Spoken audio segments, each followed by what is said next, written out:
empresario, establecimiento y explotación. El concepto de empresa como una organización instrumental de medios personales, materiales e inmateriales ordenados bajo una dirección y destinado a perseguir fines benéficos o económicos de lucro, ¿sí? Y nosotros en este sentido tratábamos de potenciar la abstracción, en el sentido de que una empresa es una organización instrumental de medios personales, y cuando hablamos de medios personales hablamos que puede ser esa empresa girar alrededor de una persona física, o un grupo de personas físicas, o una persona jurídica, o varias personas jurídicas y seguir siendo una empresa. O un conjunto de personas físicas y jurídicas y mirar de reojo ahí el artículo 26, que es la figura del empleador plural. Y entender, por ejemplo, que la cuestión no pasa por la cantidad de personas físicas o jurídicas, sino por la dirección común. Es decir, una empresa es una organización instrumental de medios personales, materiales e inmateriales ordenados bajo una dirección que persigue fines económicos o de lucro, fines económicos o benéficos, ¿sí? Con lo cual, una empresa puede llegar a ser tanto una ONG, puede ser una fundación, una asociación civil, como una sociedad anónima, ¿sí? Y cuando hablamos de medios personales, no solamente tratamos de abstraer ahí, sino cuando dijimos inmateriales e inmateriales. ¿Por qué no me hice un café más? Materiales e inmateriales. Y cuando hablamos de inmaterialidad, a veces caemos que una empresa no solamente es su estructura material, sino también su soporte inmaterial. Y me estoy refiriendo, por ejemplo, que a veces una organización instrumental gira alrededor de un concepto muy inmaterial. Ejemplo, en las últimas décadas, esto es más común, aparecen nuevas figuras como la franquicia. ¿Y qué es la franquicia? La franquicia no es sino un contrato, no es ni siquiera una persona físico-jurídica, es un contrato. O por ejemplo, el fideicomiso. Es decir, un capital administrado y gestionado por un tercero que hace negocios. ¿Qué hace negocios? Lo que le decía en el encuentro pasado, que me ha pasado de tener juicios en empresas muy particulares, disfrazada cada local, cada establecimiento disfrazado de una sociedad jurídica distinta, de una persona jurídica distinta, y a la hora de ganar el juicio y tener que ir a cobrar ese crédito laboral por parte del trabajador, encontrarnos frente a que de pronto esa empresa estaba conducida, las ganancias de esa empresa estaban direccionadas a un fideicomiso. ¿Y qué es el fideicomiso? Un contrato. Por eso digo, tomar la versatilidad, el rasgo abstracto que tiene esta definición, para ir un poquito más allá. En momentos en que se le exige al derecho de trabajo estar Es increíble porque al derecho del trabajo se le exige constantemente estar ayornado. Pero no son las normas los que deben ayornarse, son las interpretaciones las que deben ayornarse. Alguien diría, agarrar los libros, ¿sí? Agarrar los libros, estudiar. Tenés conceptos realmente muy interesantes que te permiten comprender la empresa en el mundo de hoy. Y el empresario es quien por sí, o a través de terceros, conduce esa empresa, esa estructura vertical, y se relaciona por sí o a través de una estructura de gerentes con los trabajadores. Y el artículo 6 nos define establecimiento. El establecimiento no como un lugar, aunque un establecimiento en el 90% de los casos sea un lugar, pero no lo define como un lugar, sino como la unidad técnica o de ejecución a través de la cual la empresa cumple los fines. ¿Y cómo pueden ser esos fines? Benéficos o económicos. ¿Sí? Entonces, el establecimiento es una unidad técnica de ejecución. La mayoría de las veces va a ser un lugar, pero nos permite pensar con otra dinámica. No nos está diciendo es un lugar. ¿Y qué pasa si de pronto con el teletrabajo, cuál es el establecimiento?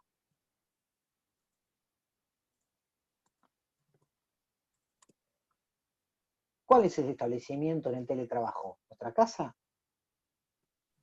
A ver, y son conceptos a desarrollar.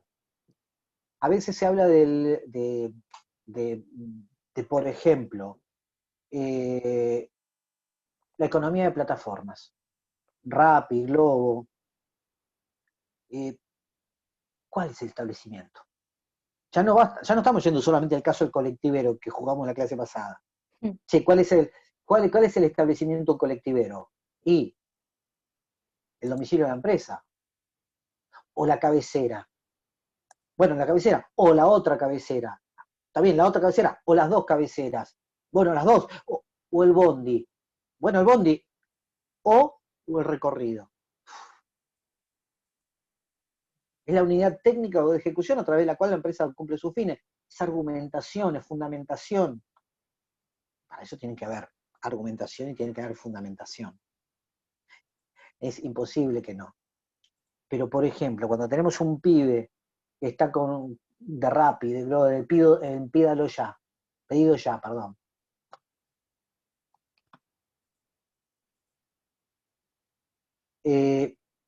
¿Cuál es el establecimiento? No, si se conecta simplemente con un celular, ni siquiera es teletrabajo,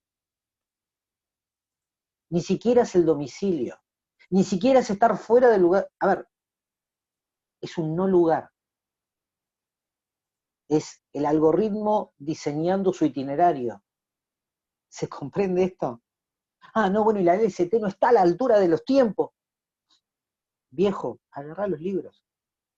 El establecimiento es la unidad técnica o de ejecución a través de la cual la empresa cumple sus fines.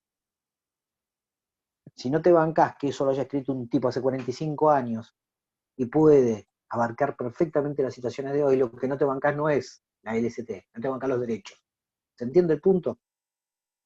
Porque precisamente tenemos un concepto que requiere no modificar las cosas, sino poder tener un nivel de abstracción mucho mayor que el que hemos tenido hasta ahora, porque las categorías laborales son mucho más abstractas de lo que eran.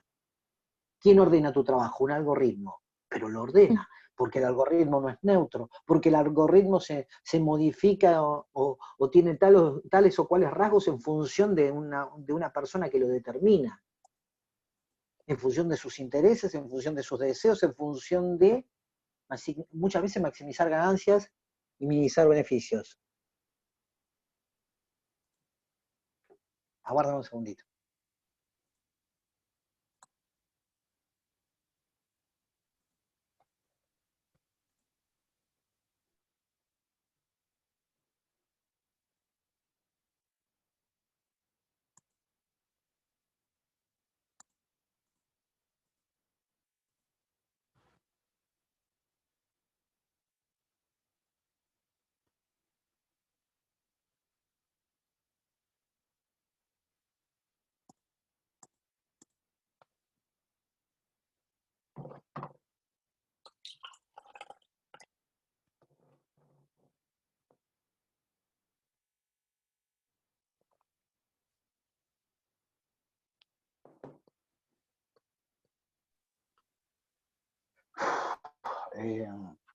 Bueno, sigamos. Vamos a cortar un ratito antes, chicos. Tengo una reunión a las 22:45.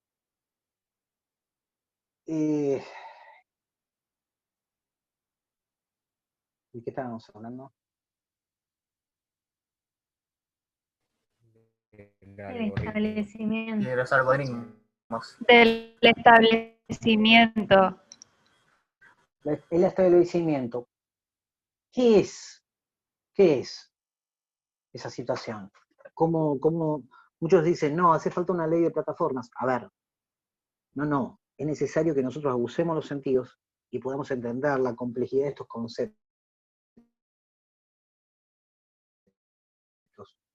Que generalmente sean menospreciados.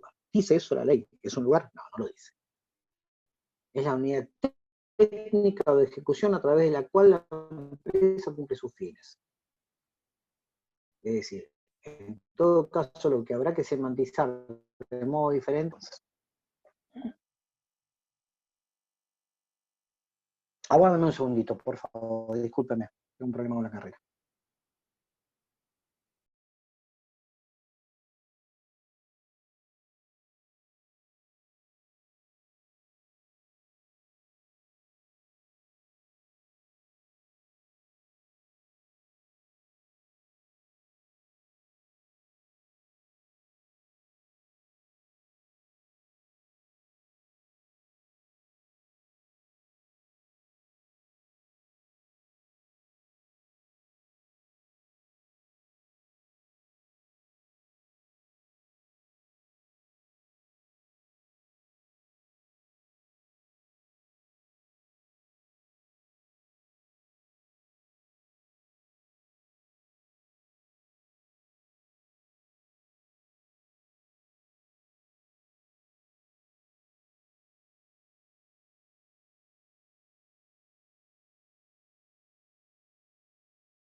Estábamos definiendo entonces establecimiento.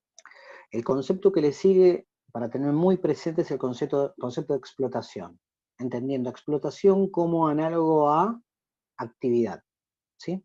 Entonces tenemos 4 conceptos sobre los cuales van a girar buena parte de lo que nosotros digamos en esta clase y media, ¿sí? 1, el concepto de empresa, el concepto de empresario, el concepto de explotación y el concepto de establecimiento. Con lo cual, lean y relean mucho este artículo 5 y este artículo 6 de la Ley de Contrato de Trabajo. En ese sentido, vamos a ir viendo cuáles son las figuras fundamentalmente que tenemos que tener presente a la hora de pensar toda esta parte.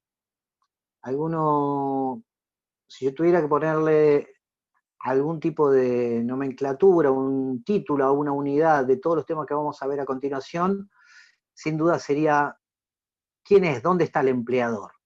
¿Cuál es el empleador? ¿Sí? Por lo multifacético que puede ser la cuestión. Nosotros vamos a ver en este caso una serie de artículos donde vamos a estar orbitando alrededor de estos conceptos de establecimiento, explotación, empresa, establecimiento, explotación y empresario. Vamos a ver la figura del artículo 27, la del socio empleado. Vamos a ver la figura del artículo 28 de la LST de auxiliares del trabajador. Vamos a ver la interposición de personas a través de empresas que reclutan personal, ya sea del artículo 29, primero y segundo párrafo, o 29, tercer párrafo y 29 bis, que son las empresas de servicios eventuales, estas últimas.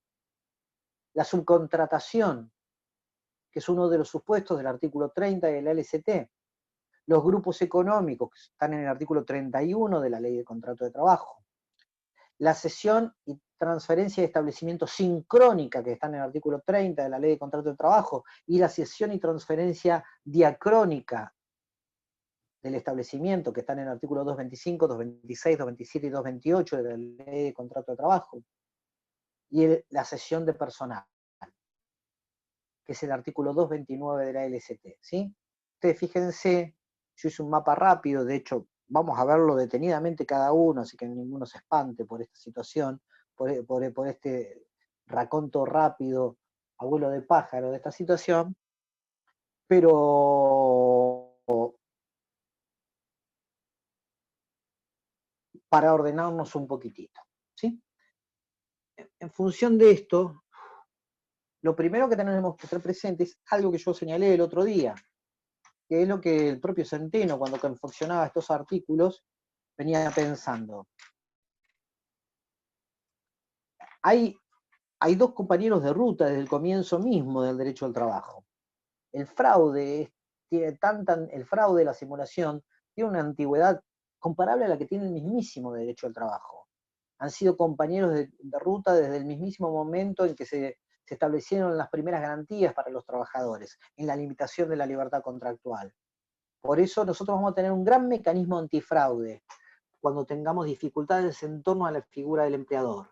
Y ese mecanismo antifraude surge de una regla muy genérica, que es la del artículo 14, que ya la vimos cuando vimos principio de primacía de la realidad, ¿no? Y que dice que será nulo todo contrato por el cual las partes hayan procedido con simulación o fraude a la ley laboral. Simulación es aparentar una figura bajo la apariencia de otra. El fraude es cuando utilizo una norma válida y le doy un sentido a esa norma distinto para el que fue creada. Este último es el fraude. Cuando nosotros veamos el artículo 14 una y otra vez, vamos a ver que dice, será nulo todo contrato por el cual las partes hayan procedido con simulación o fraude de la ley laboral, con la cual, ya sea que las partes hayan actuado con fraude, ya sea que las partes hayan actuado con simulación, la consecuencia es la misma, el contrato es nulo. Y ustedes fíjense, sea aparentando normas contractuales no laborales, y acá viene, interposición de personas o de cualquier otro medio.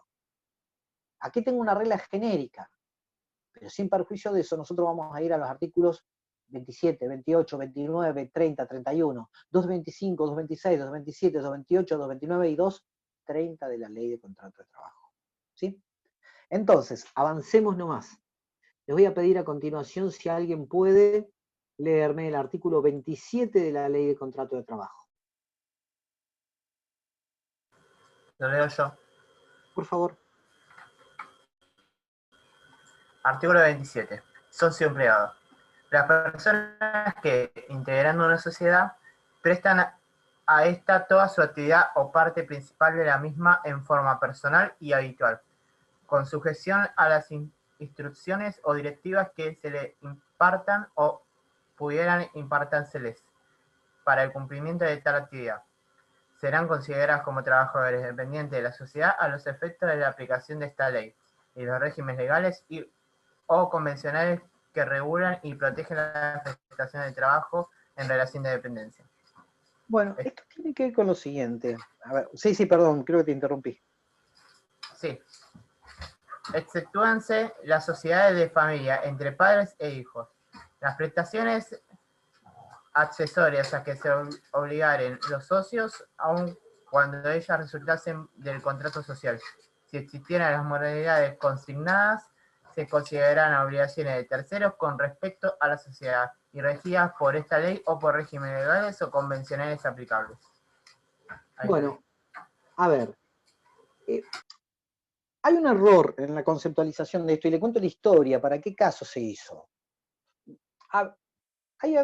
En la época de los 50, los 60, sobre todo en determinados nichos de algunas actividades, por ejemplo la actividad gastronómica, había una tendencia a constituir sociedades truchas, donde, por ejemplo, el dueño aparecía y reclutaba, el dueño, entre comillas, ponía el capital y reclutaba un mozo, un cocinero, otro mozo, y eran todos socios, Era una sociedad. Uno ponía la plata y el otro ponía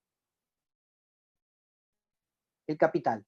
Pero resulta que los socios que ponían, uno ponía dije lo mismo, uno ponía la plata, decía uno ponía la plata y otro la fuerza de trabajo. Exactamente, perdón. Entonces, ¿qué es lo que sucedía? Mientras uno retiraba un dividendo suculento, los otros retiraban unos dividendos que se parecían mucho a lo que vos extraerías una vez por mes como sueldo. Eran sueldos disfrazados. Un día te pegaban un boleo y te decían, se acabó la sociedad.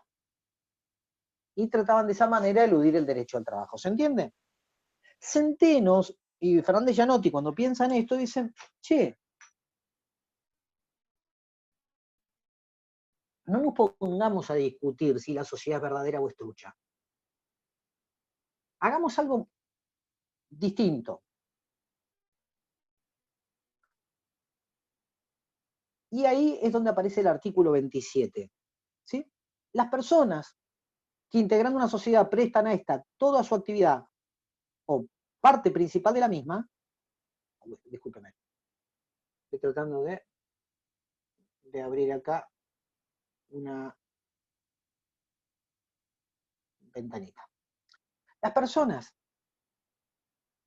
que integrando una sociedad prestan a esta toda su actividad o parte principal de la misma en forma personal, vean el mozo. El mozo que presta a esa sociedad toda su actividad o parte principal de su actividad de modo personal y habitual, con sujeción a las instrucciones directivas que se le imparten o pudiesen impartírseles para el cumplimiento de tal actividad, serán considerados como trabajadores dependientes de la sociedad a los efectos de la aplicación de esta ley y de los regímenes legales o convencionales. ¿Qué significa eso?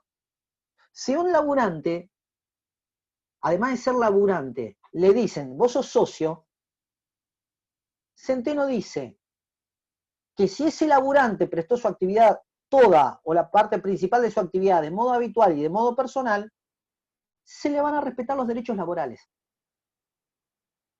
Ese laburante va a ser empleado de esa empresa que se apropia de su fuerza de trabajo, aunque él sea socio. Centeno dice, yo no me voy a poner a fijar si esa sociedad es trucha o es verdadera. Si ese socio, el mozo, presta en favor de esa sociedad toda su actividad o parte principal, lo hace personalmente, habitualmente, bajo la dirección de esa sociedad, se lo considera en ese sentido trabajador dependiente y se le aplica al orden público laboral. ¿Se entiende? Y lo de socio puede ser socio realmente o puede ser trucha la sociedad. Centeno lo que dice, a mí no me importa si la sociedad es trucha o no es trucha. Eso que lo resuelva el derecho comercial. Yo lo que le tengo que garantizar a ese tipo que aún siendo socio, si presta toda o parte de su actividad de modo habitual y de modo personal, y yo le dirijo la prestación, el tipo también se le aplica el orden público laboral. Por un lado, tiene el contrato de trabajo, pero también, ¿qué tiene? El contrato de sociedad. Ambos. Tanto uno como el otro. ¿Se entiende? Y así Centeno no se rebana la cabeza diciendo, no, fijémonos si hay fraude y hay que probar la culpa o el dolo. ¿Y qué sé yo si hay culpa o el dolo? Lo que le interesa a Centeno es lo concreto. Esa sociedad donde tal vez hasta sos socio, se apropia de tu fuerza de trabajo de modo principal, lo haces de modo personal, lo haces de modo habitual. Bueno, además de socio, sos empleado y se te aplica el orden público. Ah, pero la empresa es trucha, no importa, sos empleado. Perdón, la sociedad es trucha, no importa, sos empleado. ¿Se entendió esto? En la figura de socio empleado, podés ser socio y podés ser empleado. Todo lo que tenga que ver con socio, se aplica al derecho comercial o el derecho societario. Todo lo que tenga que ver con su calidad de empleado, se aplica al derecho laboral. La ley de contrato de trabajo, los convenios colectivos de trabajo, los estatutos profesionales. ¿Se entiende? Esto que nació como una respuesta a las sociedades truchas, hoy nos tiene que preocupar nada si la sociedad es real o trucha. Lo que nos tiene que preocupar es saber, che, ¿es la actividad principal o parte del trabajador? ¿Lo hace de modo personal? ¿Lo hace de modo habitual? ¿Alguien dirige la prestación? Bueno, entonces, orden público laboral. ¿Se entendió esto? E incluso la sociedad puede ser real, puede ser verdadera, y puede ser dos cosas, socio y empleado. Contrato de sociedad, contrato de trabajo. De los derechos como socio, en el derecho comercial, los derechos como laburante en el derecho laboral. ¿Se entendió? Sí, excepto si son familiares, decía, ¿no? Excepto, y hay excepciones, bien, bien. Las excepciones del artículo 27. Gracias, Gisela, pues estaba obviando eso. Salvo las excepciones que el propio artículo 27 marca. ¿Qué son? La que leyó Federico, a saber, la sociedad de familia entre padres e hijos. El peor empleador es el padre, dijo el expresidente. No, yo le creo. Es una vida muy sufrida. Entonces, las prestaciones accesorias a las que se obliguen los socios, aun cuando resultaran de contrato social, si existieran las modalidades consignadas, se considerarán obligaciones de terceros con respecto a la sociedad. ¿Se ve? Puede ser por un lado del contrato social, por otro lado del contrato de trabajo. Ah, la sociedad es trucha. A mí me importa tres carajos. A mí me interesa lo que se aplica de derecho laboral. ¿Se entiende? Si es actividad principal o parte de la actividad principal, si es de modo personal, si es habitual, si es bajo la dirección. En eso, en lo que a ello se refiera, se aplica el contrato de trabajo. Bueno, vamos al 28. ¿Quién lo lee? ¿Quién me da una mano con eso? Yo lo leo. Auxiliares del trabajador.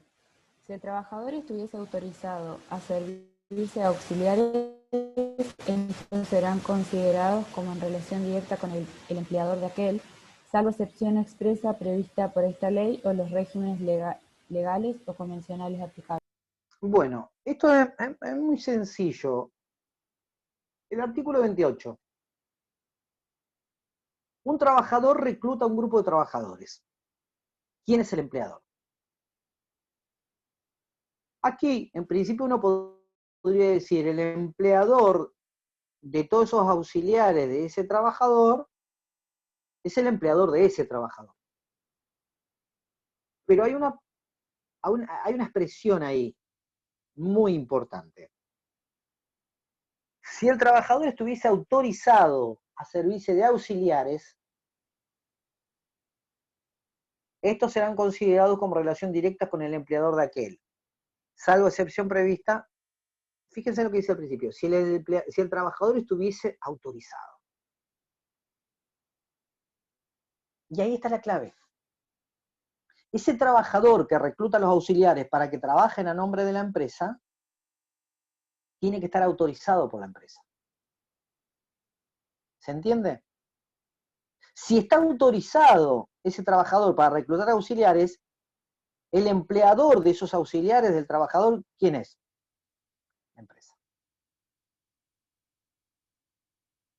¿Se entendió esto hasta acá?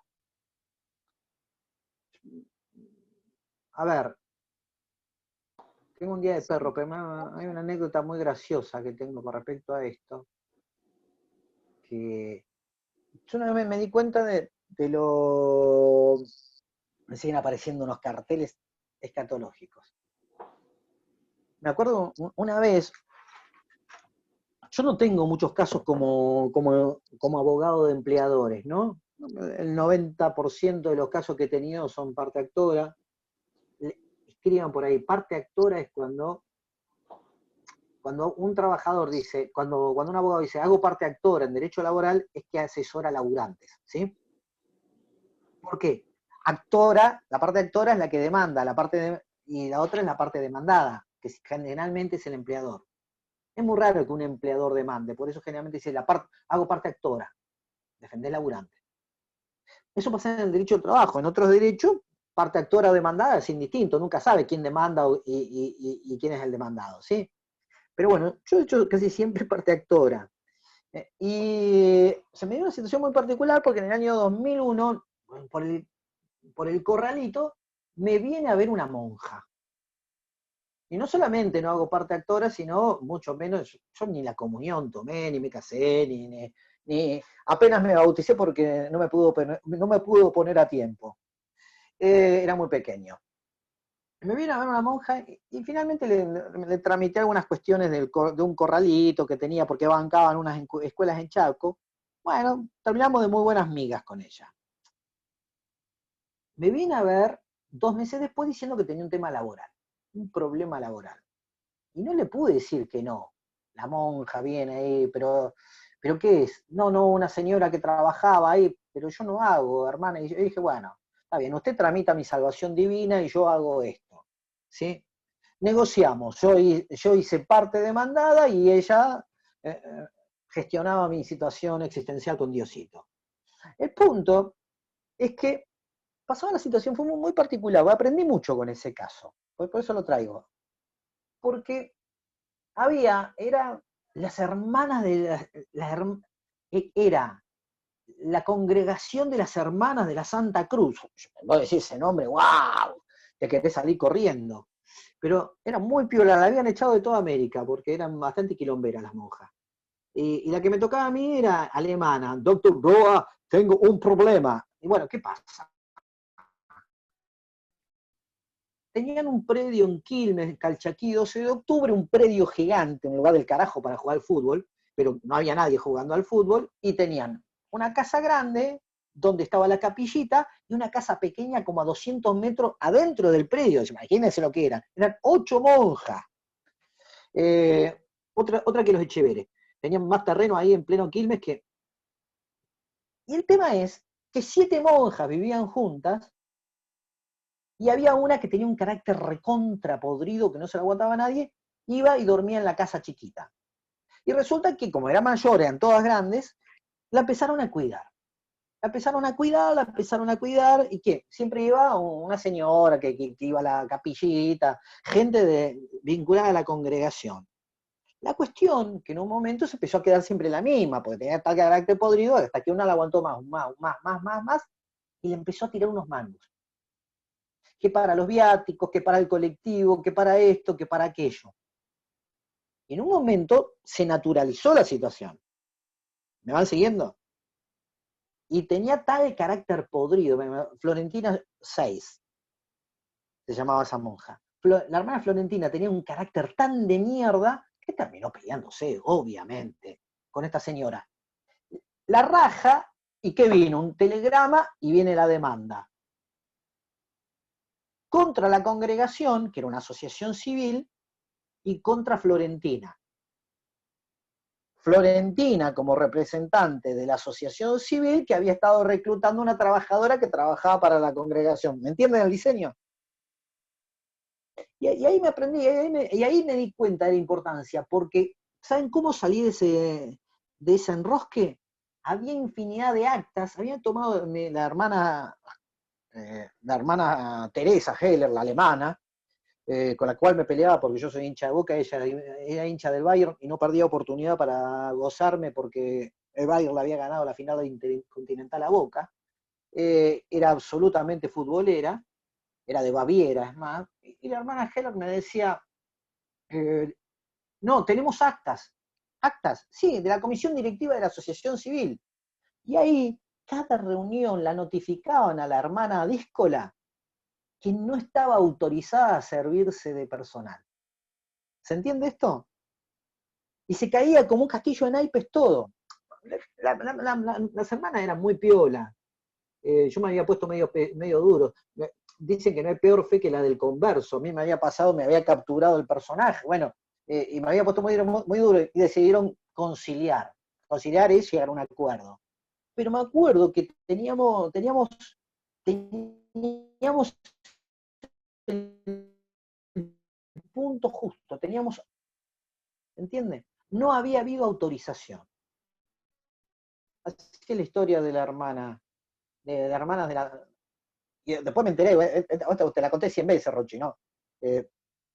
Pero después me enteré después me di cuenta por qué habían ido contra la monja. Resulta que era conocida, y era esta hermana, esta monja, bueno, falleció también, creo, una monja que cocinaba en la tele. ¿Cómo se llama, Rochi? Bernarda. Diana me contestó, sí, yo estaba mirando, Rochi, ¿cuándo habló Rochi? Sí, decía, Bernarda, la hermana Bernarda. Ni una pasta frola me hizo la vieja de miércoles. Nada, tiene un carácter del malo, un carácter muy malo. Bueno, era, claro, la mujer cuando vio que la hermana esta, que estaba en la tele todos los días, bueno, dijo, vamos a contar los billetes. Igual agarraba a la monja de las patas, la sacudía y no caía una moneda, caía. No cobraba un corno por todo lo que hacía. ¿Se entiende esto? Bueno, ahí está con la hermana Bernarda, sí, que no me hizo ni una pasta frola. Pero ahí aprendí, en ese caso, en mi experiencia de abogado de empresas, aprendí eso, la autorización. Que el 28 funciona con autorización. ¿Se entendió? Vamos a ir al 29. Vamos a ir al 29. ¿Lo leo, profe? Dale, por favor. Ahí voy. Interposición y mediación. Solidaridad. Los trabajadores que, habiendo sido contratados por terceros con vista a proporcionarlos a las empresas, serán considerados empleados directos de quien utilice su prestación. En tal supuesto, y cualquiera que sea el acto o estipulación que al efecto concierten los terceros contratantes y la empresa para la cual los trabajadores presten o hayan prestado servicios, responderán solidariamente de todas las obligaciones emergentes de la relación laboral y de las que se deriven del régimen de la seguridad social. Los trabajadores contratados por empresas de servicios eventuales habilitadas por la autoridad competente para desempeñarse en los términos de los artículos 99 de la presente y 77 a 80 de la Ley Nacional del Empleo, serán considerados en relación de dependencia, con carácter permanente, continuo o discontinuo, con dichas empresas. Bueno, vamos a omitir en todo caso lo vamos a hacer en un rato. Vamos a omitir la historia de las empresas de colocación de personal, pero me parece importante esto. La ley de contrato de trabajo surgió, como se ve aquí, los dos primeros párrafos del artículo 29.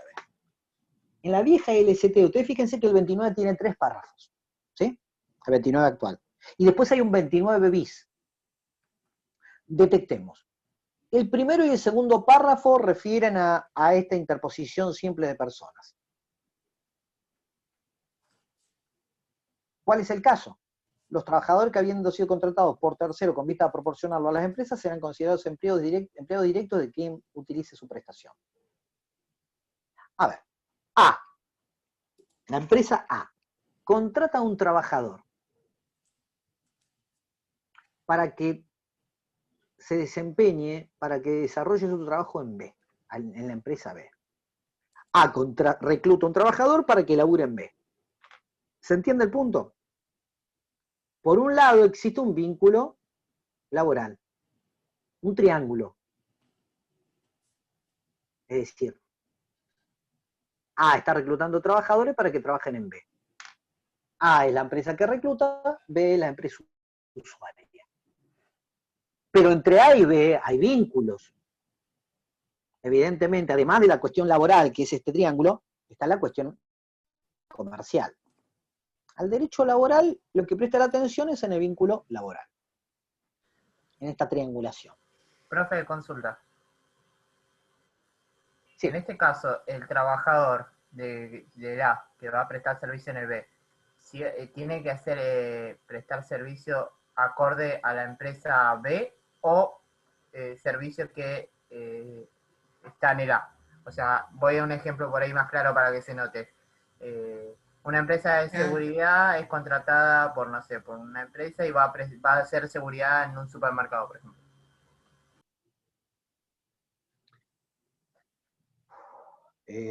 Bien. Primero, vamos despacito, Fede, porque yo no quiero que... Una cosa es que A contrate a un trabajador que va a ser de guardia o va a hacer seguridad en B, y otra cosa es muy distinto que A subcontrate los servicios de una empresa para cubrir las tareas de vigilancia del propio A. Acá, una empresa recluta trabajadores para trabajar en otra empresa. No tiene ninguna calidad jurídica en particular esa empresa. Una empresa A, cualquiera, contrata trabajadores para trabajar en B. ¿Se puede hacer eso? Sí. ¿Lo permitía la ley de contrato de trabajo original? Sí. Pero lo que Centeno puso de resalto es lo siguiente. Es importante que el responsable, el que figure como empleador, el que le va a emitir los recibos de sueldo, el que le va a pagar el sueldo, sea aquel que el laburante ve todos los días. La empresa usuaria. Si A recluta a un trabajador para que trabaje en B, el empleador va a ser B. Y entre A y B, frente a cualquier reclamo derivado de incumplimiento de contrato de trabajo de la Seguridad Social, entre A y B van a ser solidariamente responsables. Por ahora lo que quiero es que sepan que solidariamente responsables es que responden ambos. Tienen que hacerse cargo. Después vamos a ver qué significa ser solidariamente responsables. ¿Se entendió? ¿Hasta ahí? Yo ahora lo que voy a pedir, no sé si Agustina o alguien que tenga el 29 a mano, leamos el tercer párrafo del 29 y el 29 bis.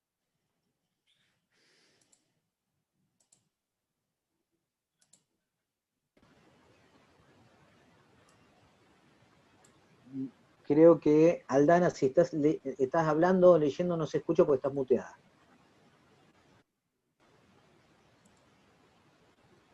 ¿Alguien lee el 29 último párrafo y el 29 bis? Sí, profe, yo lo leo. Dale.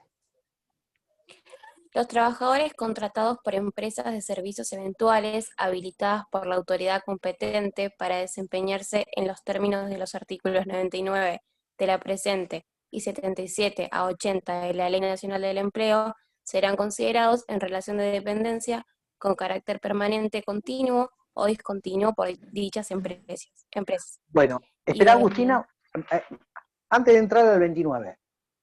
El tema es así.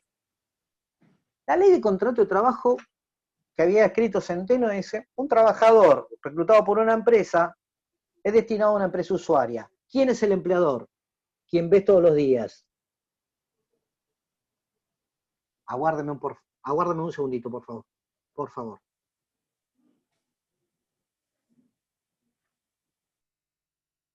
Ya ni siquiera a las 10 de la noche se puede dar tranquilo una clase. Entonces, como decía Pete, ¿quién era? Pete cantaba Me estoy prendiendo fuego, y esta vez es en serio. Bueno, el tema es, la estructura original de la ley de contrato de trabajo era, se permite que una empresa A contrate a un trabajador para que labure en B. ¿Quién es el empleador? El que ve el laburante todos los días, la empresa usuaria. ¿Cómo son entre ellos? Solidariamente responsables, ¿se entiende? Y entonces, como diría Serrat, entonces llegaron ellos. 1976. Y la dictadura cívico-militar dijo, exceptúanse. ¿Quiénes? De esta disposición aquellas empresas que determine la autoridad de aplicación. Y ahí, por el ojo de una aguja, entraron camellos, elefantes, topadoras, camiones. ¿Se entiende? Porque empezaron a autorizar. Había empresas que ya no se dedicaban a toma un trabajador y paga a una empresa tal, sino que empiezan a aparecer empresas profesionales de esta cuestión.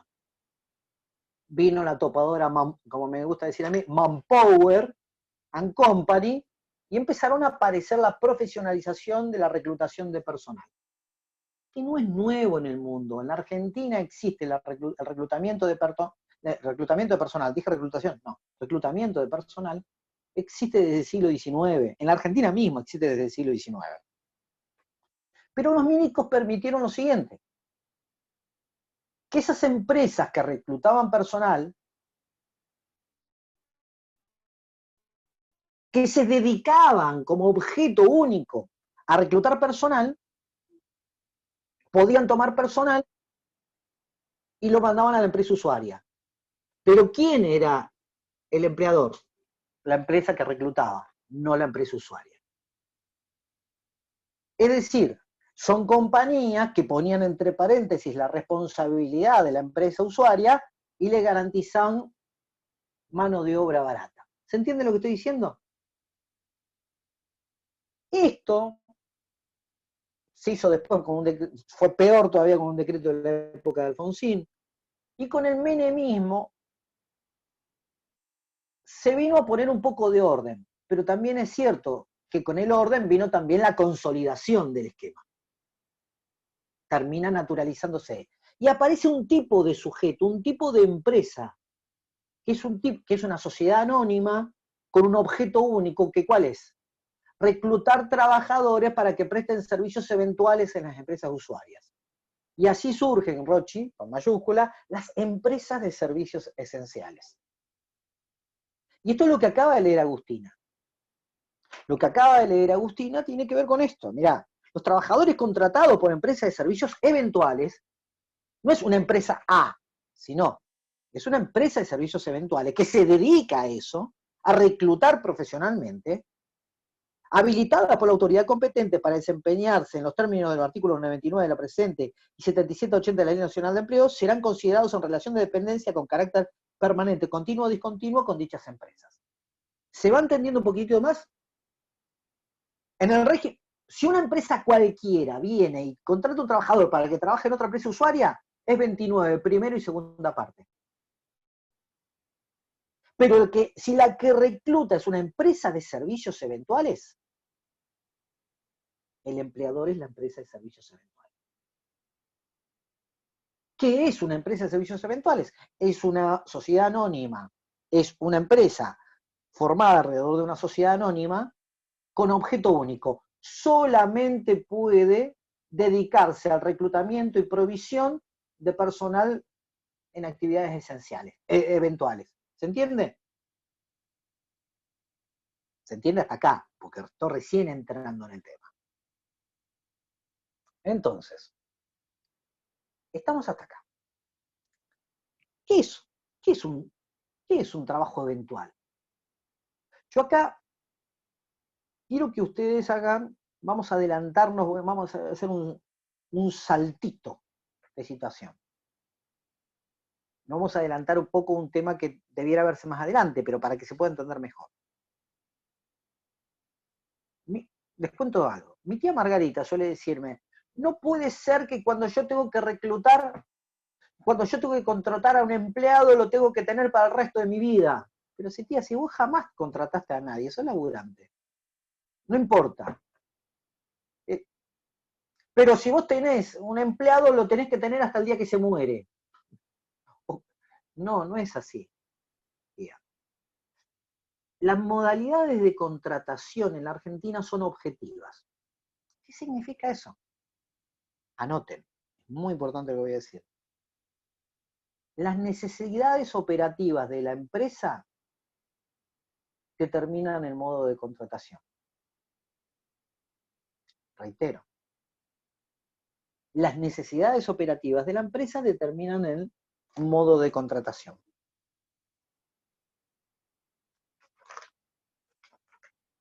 A necesidades operativas permanentes de la empresa, contratos permanentes. Contratos por tiempo indeterminado. A necesidades transitorias, necesidades operativas transitorias de la empresa, contratos transitorios. ¿Se entiende esto? Es objetivo. No depende del humor del patrón, sino de la necesidad de la organización. Necesita resolver una demanda objetiva de carácter permanente, contratos permanentes. Necesita resolver una demanda objetiva de carácter transitorio, contratos transitorios. ¿Se entiende? El contrato permanente se llama contrato por tiempo indeterminado. Y los contratos transitorios hay de dos tipos. El contrato de trabajo a plazo fijo y el contrato de trabajo eventual. ¿Me van siguiendo? Vamos a vuelta. Vamos a poner un gran negocio. Con Rochi vamos a poner un muy lujoso restaurante en un lugar top de la costa atlántica. Vamos a llamar en honor a un lugar donde vamos a comer rabas, vamos a comer mariscos. Chichilazo se va a llamar ahí. Bien originales. Chichilazo. Y Chichilazo va en un lugar distinguido de la costa, Las Toninas. No saben lo que es Las Toninas.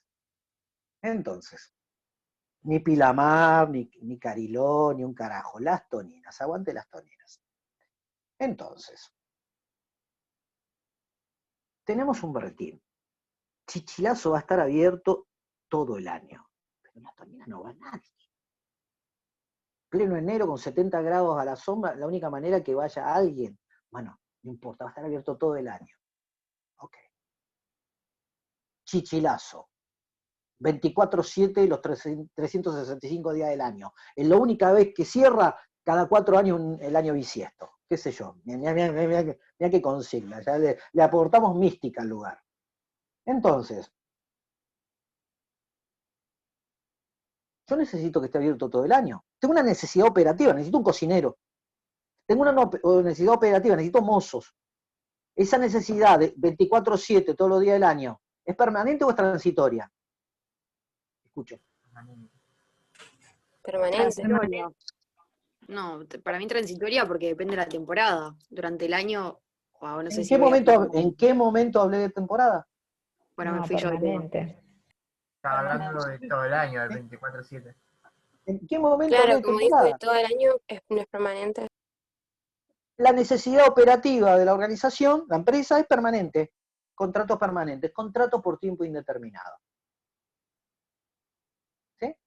Ahora, un día, la cocinera, de pronto, se enfermó. Entonces yo necesito cubrir a la cocinera por el tiempo que esté enferma. Mi necesidad operativa es cubrir a la cocinera. ¿Y esa necesidad operativa es permanente o transitoria? Transitoria. Transitoria. Yo sé cuándo se empezó a enfermar la cocinera, no sé cuándo se va a curar la enfermera. Entonces yo tengo un nivel de extraordinariedad donde sé cuándo empieza la transitoriedad, pero no sé cuándo termina, cuándo se cure. Eso es un típico trabajo de carácter eventual. que hay un nivel de incertidumbre. Sé que es transitorio, pero hay incertidumbre en cuanto a la duración precisa. Puede ser que yo necesite hacer un evento. Chichilazo esta noche, la fiesta del camarón, qué sé yo. Y de pronto, ese día, Chichilazo abre sus puertas y puedo llegar a contratar unos mozos adicionales. ¿Sí? ¿Esa necesidad operativa es transitoria o permanente? Transitoria. Transitoria. Se agota con la fiesta, se agota con el evento. Contrato de trabajo eventual. Lo que no tiene certidumbre en cuanto a su finalización, pero sé que es transitorio, lo que se agota con el evento es contrato de trabajo eventual. Ahora, yo necesito, me pidió una licencia de 3 meses, la cocinera. Está embarazada la cocinera. Necesito cubrir la licencia por maternidad de 3 meses, de 90 días de la cocinera. Esa necesidad operativa, necesito cubrirla. ¿Esa necesidad operativa es transitoria o permanente? Transitoria. Transitoria. Transitoria. Pero de plazo fijo. Pero sé cuándo empieza y sé cuándo termina. Entonces la modalidad de contratación es el contrato a plazo fijo. Fijo. Es de prestación cierta en cuanto a su tiempo. ¿Se entiende? Entonces yo tengo contrato por tiempo indeterminado, contrato de trabajo a plazo fijo, contrato de trabajo eventual. Ahora, Tatiana, que estabas ansiosa. La verdad es que no hay nadie en la Toniana. Hicimos mal negocio, Roche. No va nadie a las Tonianas. Pero tiene un poco más de onda en la 1 de enero, en la 2 de enero. Digo, no va nadie en relación a nuestras expectativas. Claro que va mucha gente y la pasa bárbaro. Pero nosotros estamos reengrupidos, ahí va, nos subimos arriba del equino. A ver, en la temporada, en enero, en la 1, en la 2, la 1 de febrero, y va a haber más demanda. Va a aumentar la demanda. ¿Pero va a ser un solo enero? No, nosotros ponele que venimos trabajando todos los años, abrimos, seguimos, abrimos. Esa necesidad operativa que se da todos los eneros, todos los febreros, ¿es permanente o transitoria? Permanente. Permanente. Se va a repetir, solo que se repite ciclo a ciclo. Claro. Los españoles suelen decir el fijo discontinuo. No sé por qué, pero me resulta gráfico. A algunos no les dice nada, a mí sí. Fijo discontinuo, fijo discontinuo. Es a necesidades permanentes, contrato permanente. Eso se llama en la Argentina contrato de trabajo por temporada. Y el contrato de trabajo por temporada no responde a una necesidad operativa transitoria, sino a una necesidad operativa permanente. Pero no es de prestación continua, sino de prestación cíclica, de prestación discontinua. ¿Se entendió? A necesidades operativas permanentes, contrato permanente. A necesidades operativas transitorias, contrato de trabajo transitorios. A necesidades operativas permanentes, 24/7, y de modo continuo, contrato clásico por tiempo indeterminado. Aquellas necesidades operativas de carácter cíclico, permanente de carácter cíclico, contrato de trabajo por temporada, 96-97 de la LST. A necesidades operativas transitorias, habrá necesidades operativas transitorias donde habrá certidumbre en el plazo, contrato a plazo fijo. Y habrá circunstancias en que la necesidad operativa será muy extraordinaria y no habrá certidumbre en el plazo, contrato de trabajo eventual. O que se agota con la realización del evento, contrato de trabajo eventual. ¿Se entiende? Bueno, las empresas de servicios eventuales reclutan trabajadores para que resuelvan las necesidades operativas de carácter eventual de la empresa usuaria. No pueden reclutar ni trabajadores por temporada, ni trabajadores por tiempo indeterminado, ni trabajadores a plazo fijo. ¿Se entiende? Es decir, la empresa de servicios eventuales recluta trabajadores para que trabajen en una empresa usuaria.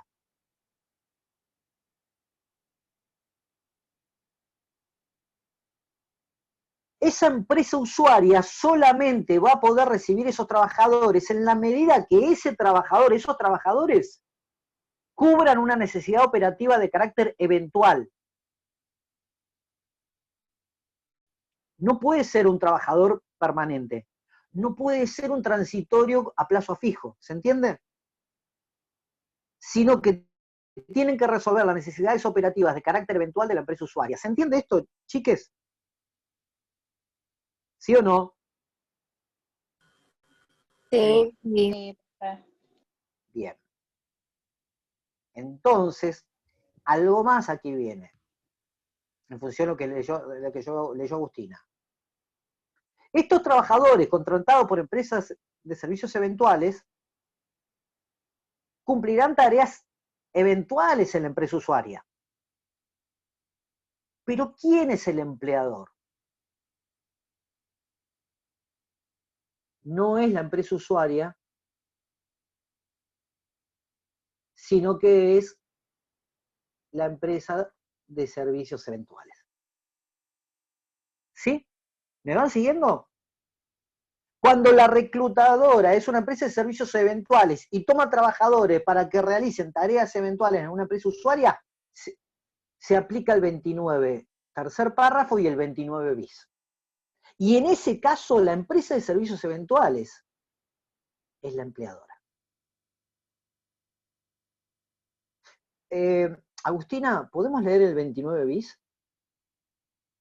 Sí, profe, y lo leo. 29 bis.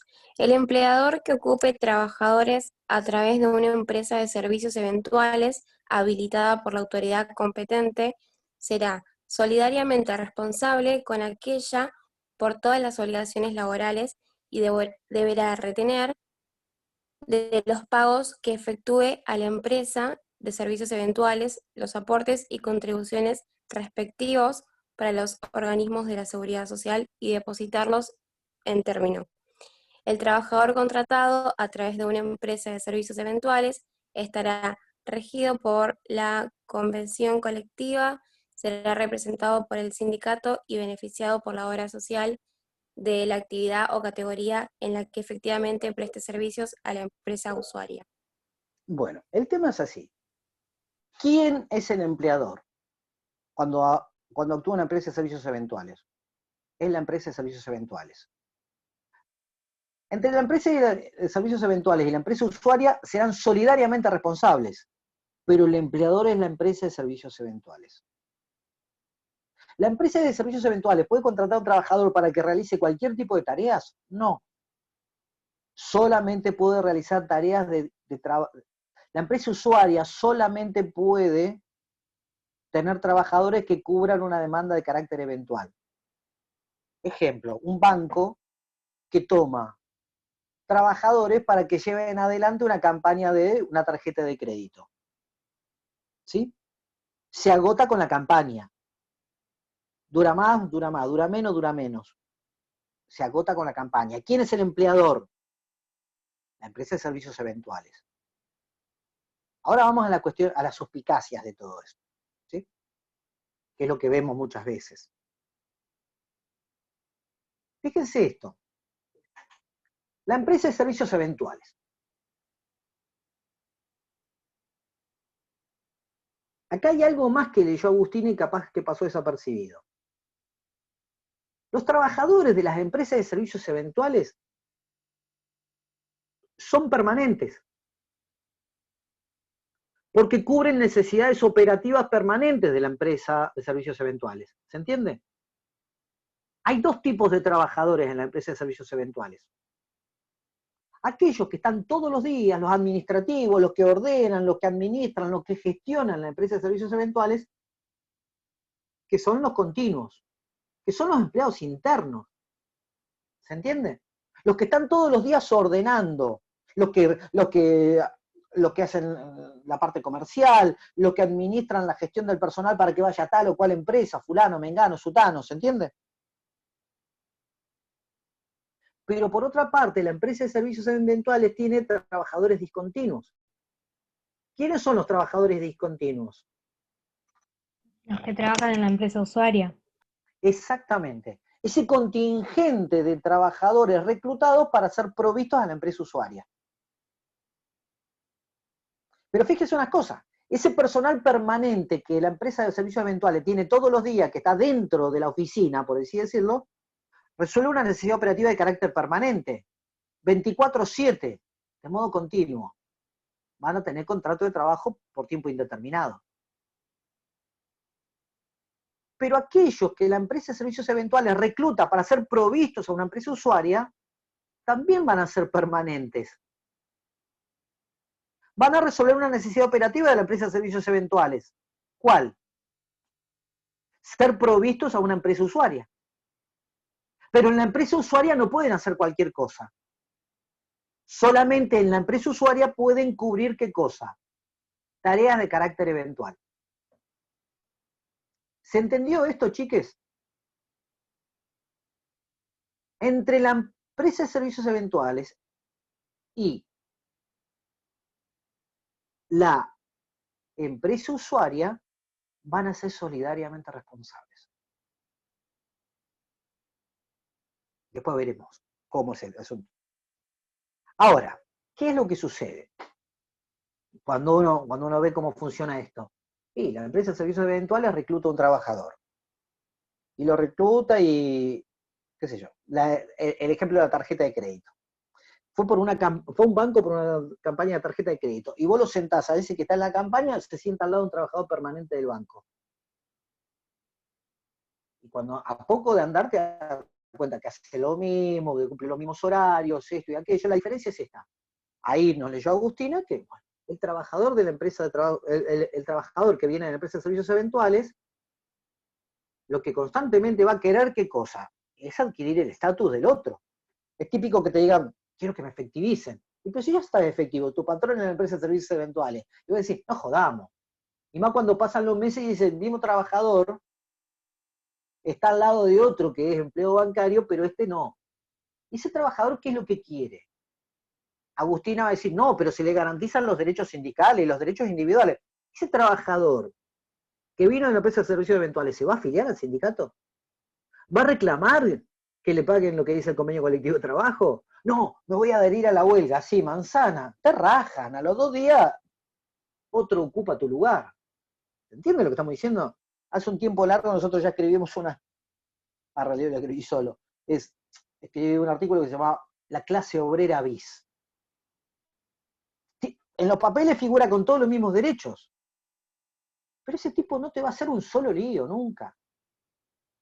En su capital simbólico está esto de, yo quiero que me efectivicen, pero ya estás efectivo. No, quiero ser parte del banco. Yo quiero ser parte de la empresa usuaria. Esto es muy común, muy común. Lo que hay que estar muy atentos porque ahí cae una válvula. Si una persona está ahí y después lo enganchan para otra campaña, y después lo enganchan para otra campaña, hay que estar atentos. Si ese trabajador es empleado en una empresa de servicios eventuales, en realidad no está cumpliendo una tarea no está cubriendo una necesidad operativa permanente de la empresa usuaria. ¿Se entiende? Por lo pronto hay un decreto que me gustaría que ustedes lo anoten, que es el 1694 del año 2006, que regula las empresas de servicios eventuales. Y ese decreto dice que cuando el trabajador reclutado por una empresa de servicios eventuales realizara tareas que no respondan a necesidades operativas de carácter eventual de la empresa usuaria, la sanción va a ser no que se le aplique el 29 último párrafo o el 29, sino que se le aplica el 29 primero y segundo párrafo. Cuando de pronto hay una violación a esta obligación de la empresa de servicios eventuales de proporcionar trabajadores que cumplan necesidades operativas eventuales de la empresa usuaria, cuando se viola esto, ¿la sanción cuál es? No. El empleador ya no es la empresa de servicios eventuales. ¿El empleador quién es? La empresa usuaria. Porque hay que estar muy atento con el fraude laboral. Porque esto sucede muy comúnmente, que las empresas usuarias usan estos trabajadores muchas veces para cubrir demanda permanente. ¿Se entiende cuál es el punto? A ver, 2 o 3 cuestiones que van a enquilombar todo. Esto es muy común hablar de consultoras. Es muy común hablar de reclutadoras de personal, esto, aquello. A ver, jurídicamente lo que existen son las empresas de servicios eventuales. Todo lo demás es una enorme nube de humo. Y quiero hacer un pequeño raconto de la historia de las reclutadoras de personal. Las empresas reclutadoras de personal surgieron prácticamente a mitad del siglo XIX. Las empresas de reclutadoras de personal, los ferrocarriles se construyeron con terciarizados, ¿se entiende? Iban reclutando gente para que laburen en los ferrocarriles, pero eran empleados de empresas CNN, que generalmente se vinculaban con los propios ferrocarriles. En el campo, desde el siglo pasado, no desde el siglo pasado, desde el anterior, del siglo XIX, se reclutan trabajadores para que cubran necesidades operativas de empresas usuarias. En el campo, explotación agrícola ganadera. Esto ha sido siempre también un tema muy estudiado a nivel internacional porque ha sido la interposición de personas, la intermediación de personal, ha sido un escenario que se ha prestado mucho para el fraude, ¿se entiende? No solamente en la Argentina. Por eso, vamos a ver un esquema que tiene que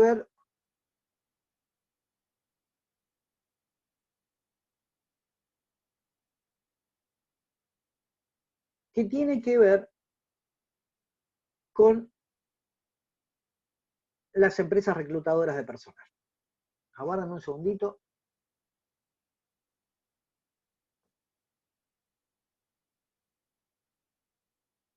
¿Están por ahí? Bueno.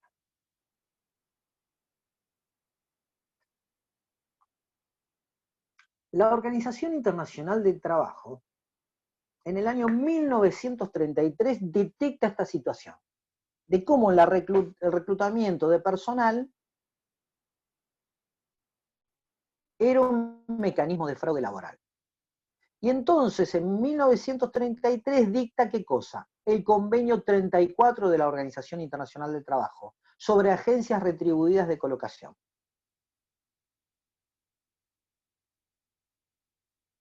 ¿Sí? En 1933, la OIT dicta el convenio 34. ¿Y de qué hablaba el convenio 34? Promovía la prohibición del reclutamiento de personal a título oneroso y a título gratuito.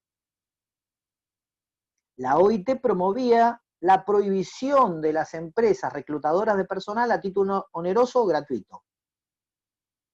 ¿Oneroso cuáles son?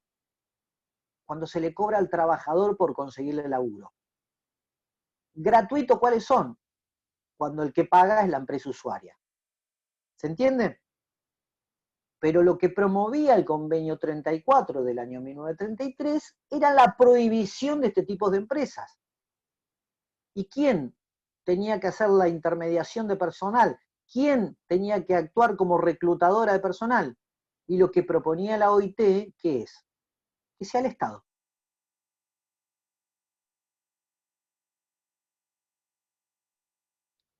La Argentina ratifica en 1949 el convenio 34.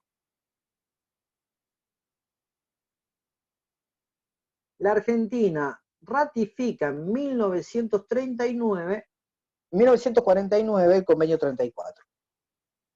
Y entre 1949 y 1950 dicta dos leyes. La ley que ratifica el convenio 34 y otra ley, la 13.591. ¿Cuándo termina? En un ratito, amor. ¿Cuándo? En media hora. Apaga Flow. Pero estoy viendo el noticiero. ¿Qué vas a estar viendo el noticiero? Apaga los dibujitos. Chau. Perdón, estamos de interna en casa. Hace 4 horas que está ATR con los dibujitos y me dice que está viendo el noticiero.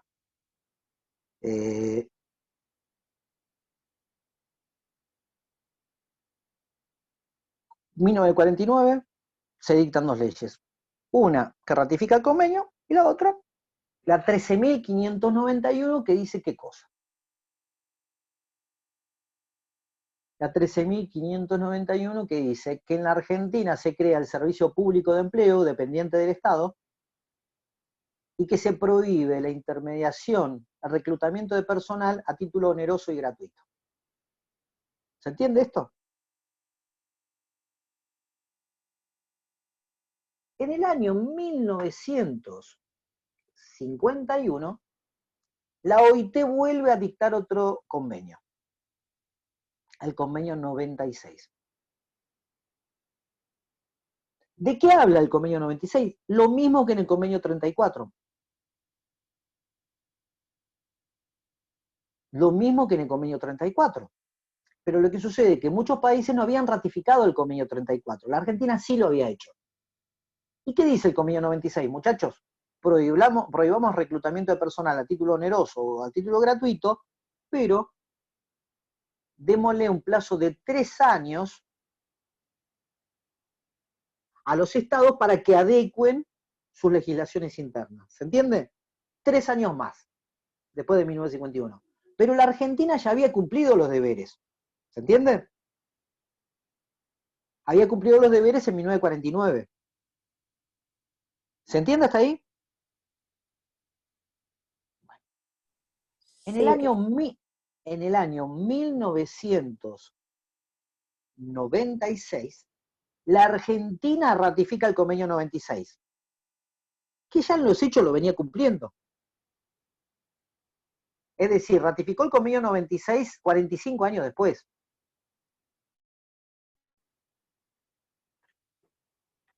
¿Se entiende? Era absolutamente inidóneo, era absolutamente innecesario, porque la Argentina ya venía cumpliéndolo, el convenio 34. Pero ¿qué pasó un año después de 1996? La OIT dicta un nuevo convenio sobre las empresas privadas de empleo.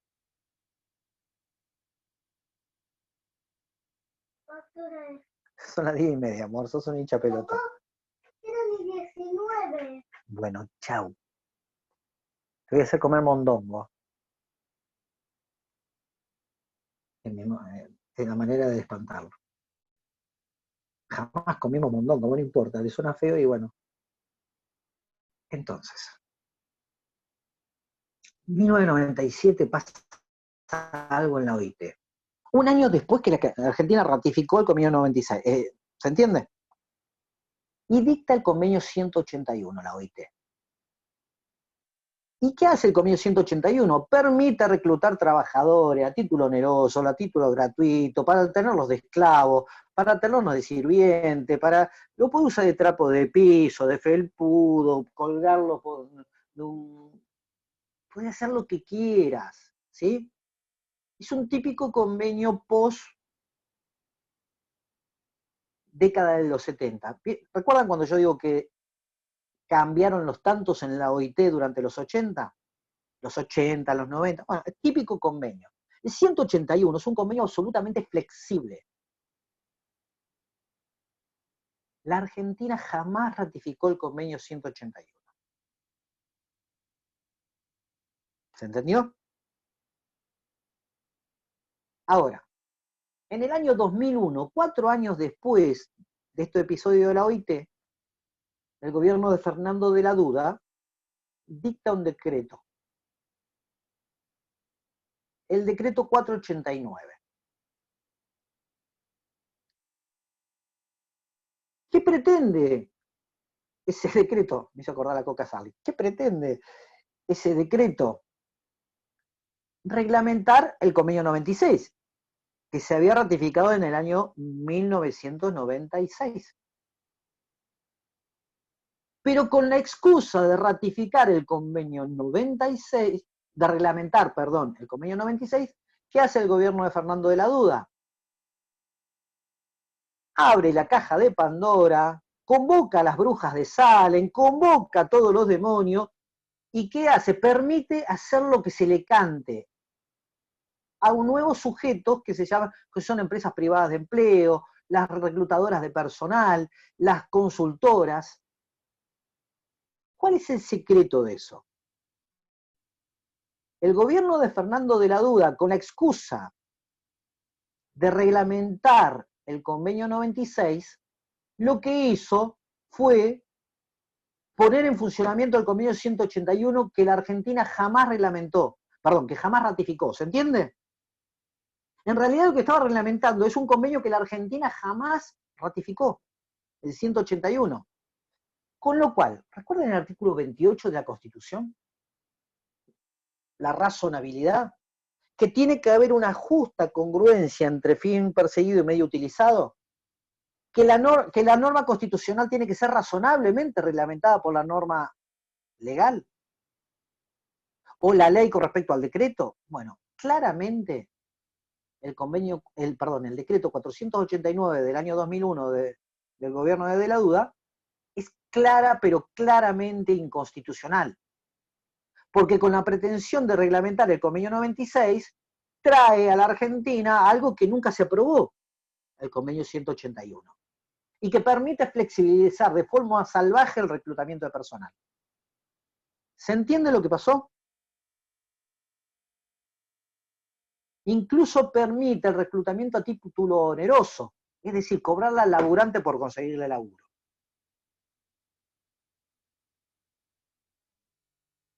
Primeras cuestiones. Hay mucha guita de por medio, yo no he visto grandes presentaciones, pero el decreto de la Duda es absolutamente inconstitucional. Reglamenta lo que jamás se convirtió en una norma superior. ¿Se entiende esto? Porque el convenio 181 de OIT nunca fue ratificado. ¿Cuál fue la última norma de OIT sobre el tema que ratificó la Argentina? El convenio 96. Perdón, pregunto cada 2 minutos si se entiende por razones obvias. Meto tanto número, tanto año, que trato de ser lo más clarito posible. ¿Qué es lo que opinamos nosotros con respecto al 489? Que es burdamente inconstitucional. ¿Por qué? Porque es un desborde reglamentario y claramente conspira contra el artículo 28 de la Constitución Nacional. Afecta el principio de la razonabilidad constitucional. ¿Qué más? Ahora, nosotros tenemos la ley 13.591 de la década del 50, de 1949, para ser más exacto, que prohibía el reclutamiento de personal a título oneroso y gratuito y crea la Agencia Pública de Empleo a nivel nacional. En la década del 70, Centeno, ¿qué es lo que hace? Permite la interposición de personas, pero no las empresas que se dedican a reclutar personal, sino si una empresa recluta a un trabajador, la empresa usuaria es el empleador. La dictadura volvió con toda la lógica de que aparezcan empresas privadas de reclutamiento de personal. Consecuencia de esto es lo que finalmente se consolida con el menemismo, que son las empresas de servicios eventuales. ¿Se entiende esto? Primero ya dijimos, el decreto 489 es inconstitucional porque porque en realidad está reglamentando un convenio de OIT que nunca fue ratificado, el 181. Pero acá tenemos una cuestión. La ley de contrato de trabajo, a través de la ley nacional de empleo, reconoce las empresas de servicios eventuales, que tienen rango legal. Pero les voy a contar algo. La ley 13.591 de 1949 nunca fue derogada. La ley 13.591 que impide el reclutamiento de personal a título oneroso o a título gratuito, e incluso dice que la única manera de reclutar personal es a través de agencias públicas, está vigente. La ley 13.591 está vigente, igual que la ley de contrato de trabajo, igual que la ley de empleo, ¿se entiende? Tengo una norma que dice una cosa y tengo otra norma que dice otra. Y yo creo que acá en este curso ya hemos hablado de un personaje que no es precisamente abogado, no lo fue. Acá yo les pregunté si habían leído alguna vez a Marechal, seguramente, ¿no? ¿No les pregunté? ¿A Leopoldo Marechal? Leopoldo Marechal era un gran poeta que dicen los que saben que está a la altura de Borges o de Bioy. ¿Alguno vivió en Villa Crespo? Porque era un poeta que escribió el libro realmente un libro magnífico, uno de los libros más importantes de la literatura argentina, que se llamó La Dame Buenos Aires. ¿Por qué digo todo esto? Porque le voy a robar una frase a Marechal, que tal vez la repetí ya en este curso. Nosotros tenemos acá un laberinto. La 13.591 que prohíbe el reclutamiento de personal a título oneroso, gratuito y que habla de las agencias públicas de personal, está vigente. La Ley Nacional de Empleo y la Ley de Empleo y la Ley de Contrato de Trabajo también están vigentes, pero son contradictorias. Y acá es donde me acuerdo de Marechal cuando dice, de todo laberinto se sale por arriba. ¿Cómo es eso? Una ley, otra ley. ¿Cuál es la ley? Y uno tiene que ir a ¿cuál es el laberinto por arriba? Los convenios de OIT, ¿qué rango tienen? Supralegal. Y esa supralegalidad impone una determinada mirada. La Argentina ratificó el convenio 34 hace 70 y pico de años. La Argentina, hace 71 años. La Argentina ratificó el convenio 96 en 1996. Pero la Argentina jamás ratificó el convenio 181 de la Organización Internacional del Trabajo, que permite la plena flexibilidad del reclutamiento de personal. Con eso, si yo fuera estricto jurídicamente, ¿qué les debiera decir? Que las empresas de servicios eventuales, ya no solamente las consultoras, cualquier tipo de agencia de empleo, estarían claramente en violación con los convenios de la OIT, ratificados por nuestro país. No se dice inconstitucionalidad. Cuando lo que se viola no es la Constitución, sino un convenio, o un tratado internacional, se habla de la inconvencionalidad. ¿Sí? Lo que quiero decir con esto, que si nosotros fuéramos estrictos jurídicamente, tampoco tendrían validez el funcionamiento de las empresas de servicios eventuales. Al menos que la Argentina denuncie su adhesión a los convenios 34 y 96 y adhiera al convenio 181. ¿Se entendió lo que dijimos?